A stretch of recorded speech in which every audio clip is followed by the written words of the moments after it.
Tout le continent noir a vécu son matin de clameur.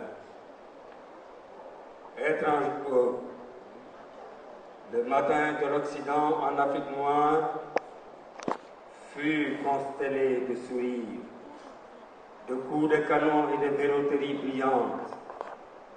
Ceux qui n'avaient point d'histoire rencontraient ceux qui portaient le monde sur leurs épaules. Ce fut un matin de Jésus. Le monde connu s'enrichissait d'une naissance qui se fit dans la boue et dans le sang.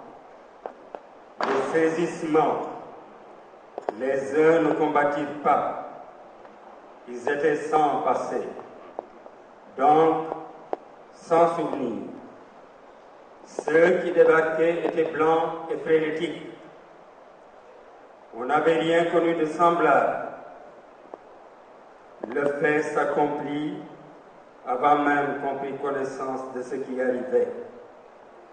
Certains, comme les Dialobés, brandirent leurs boucliers, pointèrent leurs lances ou ajustèrent leurs fusils. On l'a laissé approcher. On fit tonner le canon. Les vaincus ne comprirent pas.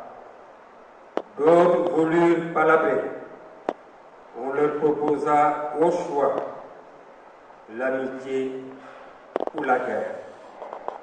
Très sensément, ils choisirent l'amitié. Ils n'avaient point d'expérience. Le résultat fut le même partout. Ceux qui étaient venus ne savaient pas seulement combattre. Ils étaient étranges. S'ils savaient tuer avec efficacité, ils savaient aussi guérir avec le même art. Ils détruisaient et construisaient. On commença dans le continent noir à comprendre que leur puissance véritable résidait non point dans les canons du premier matin, mais dans ce qui suivait ces canons.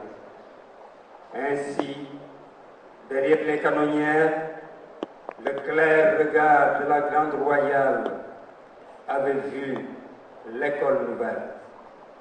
De l'aimant, l'école tient son rayonnement.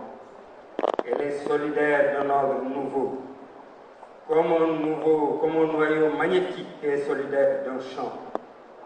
Le bouleversement de la vie des hommes à l'intérieur de cet ordre nouveau est semblable au bouleversement de certaines lois physiques à l'intérieur d'un champ magnétique. On voit les hommes se disposer, conquis, le long des lignes de force, invisibles et impérieuses.